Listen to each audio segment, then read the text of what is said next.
पानीपत हुआ, बक्सर में लड़ाई हुई तो वो बक्सर कहते हैं, बैटल ऑफ बक्सर कहते हैं, बैटल ऑफ तलाइन कहते हैं। उसी तरह से इराक में एक जगह है, उस जगह का नाम है करबला। उस जगह का नाम क्या है? करबला। वहां पे फाइट हुई, लड़ाई हुई। अच्छा, ताज्जुब होगा, ये जो फाइट हुई ना, ये लड़ाई जो हुई, एक तरफ सिर्फ 82 लोग थे, 82, उसमें लेडीज भी थी, और दूसरे तरफ 22,000 लश्कर। कैसा लड़ाई भाई?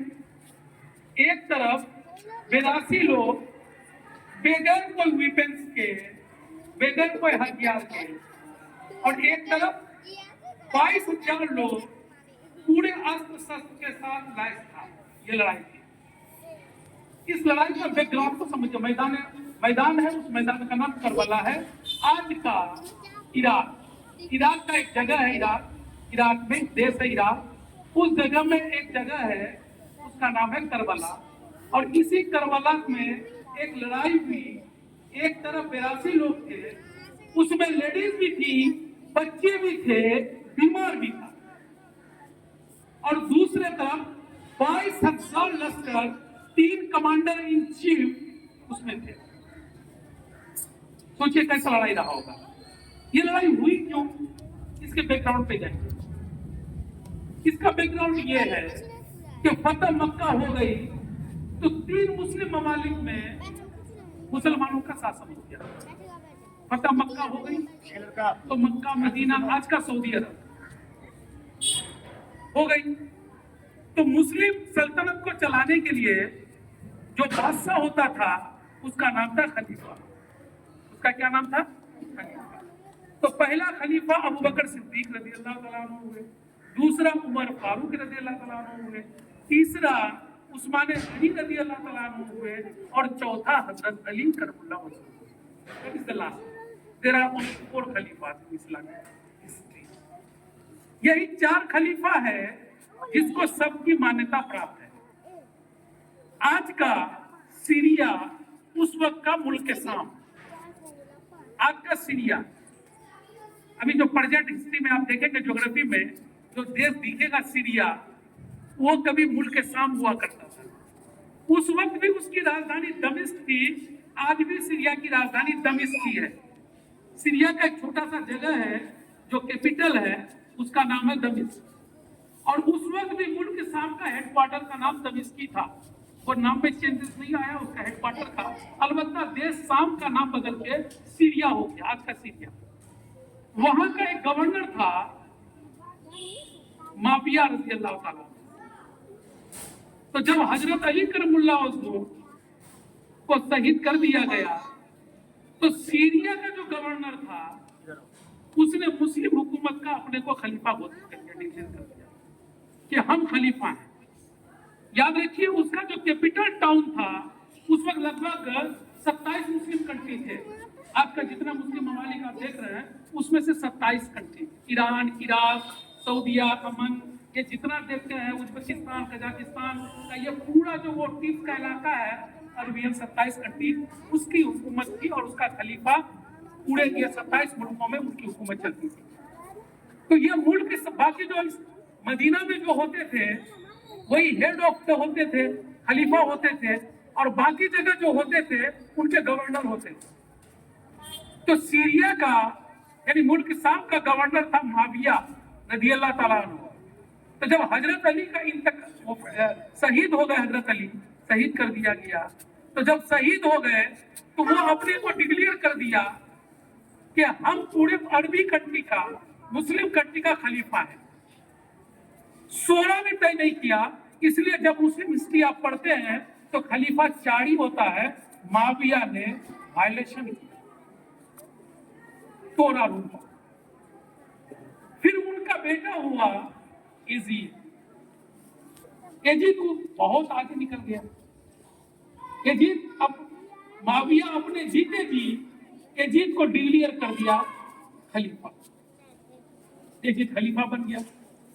अब जब यजीद खलीफा बन गया, बड़ा दूर था, सीरिया कहाँ है और मदीना कहाँ है, जरा इसकी दूरी को ज्योग्राफिकली समझिए आप कि कितना दूर है।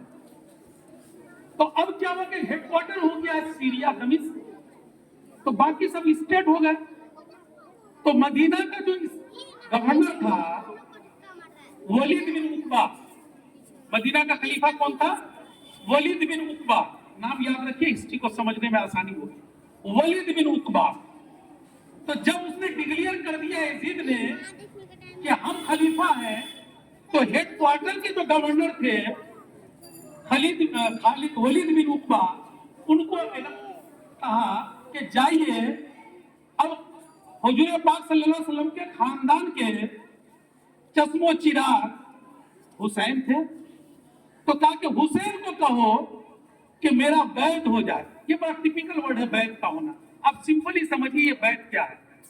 تو یزید نے کہا اس سے ولید بن عقبہ سے کہ میرا اناؤنس کر دو ان کو کہ وہ میرا بیعت ہو جائے. بیعت مطلب ہم کو ایکسپٹ کر لے، ہم خلیفہ ہیں، ہم کو مان لے I am the true person, ہم کو مان لے آئی ایم دا چیف، مان لے. تو ولید بن عقبہ نے امام علی مقام کو رات کو بلایا. کب بلایا؟ کہا کہ یزید کا ایک فرمان ہے امام علی مقام، آپ مان لیجئے یزید، آپ کیا کر لیجئے. اب جواب سنیے علی مقام کا. شیر کا بچہ شیر ہوتا ہے، شیر کا بچہ گیدڑ نہیں ہوتا ہے. ترمی فاطمہ جوڑا کا لال ہے، وہ نواسائے رسول ہے، کربلا کا سردار ہے، شاہ سوار ہے. ایک طرف ہزاروں لشکر ہیں، اکیلا بندہ نواز ہے. تو اس نے ولید بن عقبہ کو پتا کیا آنسر دیا؟ یہ آنسر سننے کی ضرورت ہے.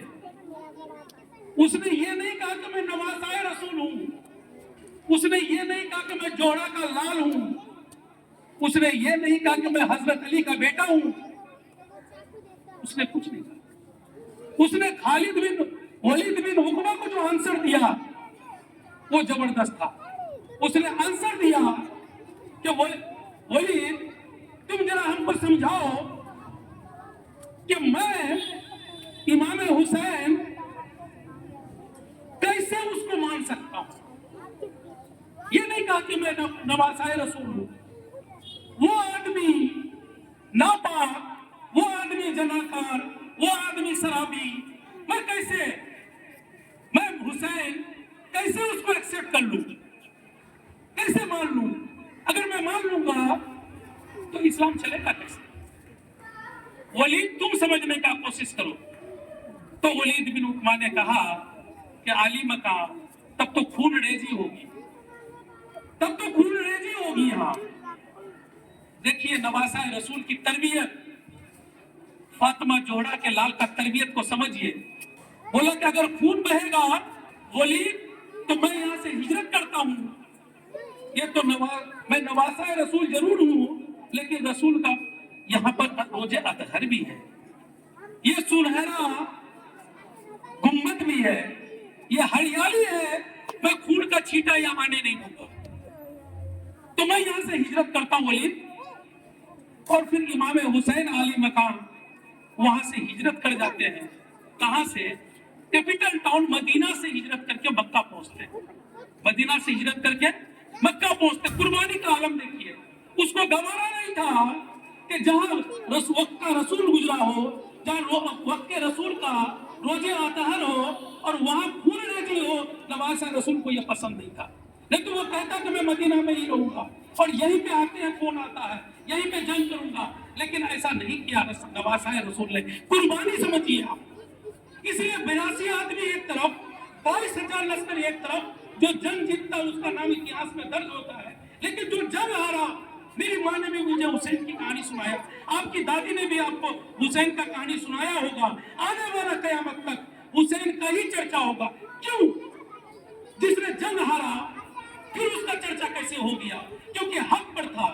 کربلا ہم کو سکھاتا ہے کہ قربانی کیا ہوتی ہے. کربلا ہم کو سکھاتا ہے کہ پیاس کیا ہوتی ہے. کربلا ہی ہم کو सिखाता है कि भूख क्या होती है, करबला सिखाता है कि 7 महीने के बच्चे पर तीर लगा हो तो उसका दर्द क्या होता है, करबला सिखाती है कि माँ बहन के हाथ से अगर उसके सर से दुपट्टा खींच लिया जाए तो उसका असर क्या होता है, ये करबला सिखाती है। असल में ये जंग नहीं था, ये शहादत हुसैन था, लेकिन मर्ग यजीद था, क्योंकि हर मुसलमान जिंदा होता है करबला के बाद। याद रखिएगा, जब आपको याद होगा कि 10 मुहर्रम को पूरा काफिला लूट लिया गया था, एक यजीद का लश्कर आया था, कहा कि अब क्या बचा काफिला में, तो दूसरे लश्करों ने कहा कि कुछ भी नहीं बचा, सारा चीज लूट लिया गया। तो फिर दूसरे ने कहा चलो इमाम आली मक्का का वो जो अतहर पड़ा हुआ है वहां चलते कुछ मिल जाए। तो देखा कि जो अंगूठी लगी थी सीने पे पत्थर रखिए, वो अंगूठी जो लगी थी उंगली में निकालने का कोशिश कर रहा था, और जब अंगूठी नहीं निकली तो आली मक्का का उंगली काट दिया। देखा कि उसके इमामा को कोई छीन लिया है, देखा कि उसके कुबा को कोई छीन लिया है, कोई उसके तलवार लेके भाग रहा है। इसने कहा इसने कि अब तो कुछ इनके पास बचा ही नहीं। तो देखा कि उसके पैरहन जो फट रहा था उसको बांधने के लिए पट्टा लगाया था। तो उस लश्कर को लगा कि ये पट्टा बड़ा कीमती होगा, और जब मैं हेडक्वार्टर दमिश्क जाऊंगा तो यजीद को दिखाऊंगा कि मैंने आली मक्का का ये पट्टा छीन के लाया है। कोई सर दिखाएगा, कोई उंगली दिखाएगा, कोई हाथ दिखाएगा, कोई कुबा दिखाएगा, कोई अमामा दिखाएगा, तो मैं दिखाऊंगा कि आली मक्का का ये पट्टा मैं छीन के लाया। वो पट्टा खुलने लगा, पट्टा में गिरने लगी, पट्टा खुलने लगा, पट्टा में गिरने लगी थी। जब वो पट्टा खुलने लगा तो आली मक्का का एक हाथ उसके हाथ पे आ गया। फिर खोलने की कोशिश की तो दूसरा हाथ उस पे आ गया। अब वो कितना कोशिश कर रहा है, उसके हाथ निकल नहीं रहा है, उसका हाथ नहीं निकल रहा, कोशिश कर रहा, लाशा है, नवासे रसूल का लाशा है वो, और हाथ नहीं निकल रही है। लाश का भी हाथ नहीं छुड़ा पा रहा है, लाश का भी हाथ नहीं छुड़ा पा रहा है, क्योंकि वक्त का इमाम है, लाश का भी हाथ नहीं छुड़ा पा रहा है। सोच लीजिए, लाश में कोई ताकत होती है, लेकिन इमाम आली मक्का के लाश में इतनी ताकत थी कि उस लश्कर का लर्जा आ गया। देखा कि बड़ा फेरे में पड़ गए हम। उसने खंजर निकाली और उस लाश का हाथ काटा गया, उस लाश का हाथ काटा गया, इमाम आली मक्का का हाथ काटा। इसलिए क़यामत के सुबह तक वो 82 लोग 22,000 लोगों पर भारी पड़ता रहेगा।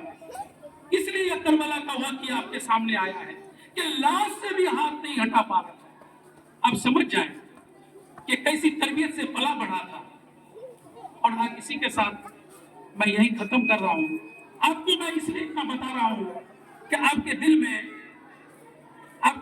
अहले बैत की मोहब्बत आ जाए, आपको इमाम आली मक्का को मानने का जज्बा आ जाए, आप इन तमाम चीजों से बचने वाला बन जाए, आप सब्र करने वाला बन जाए, आप सब्र करने वाला बन जाए।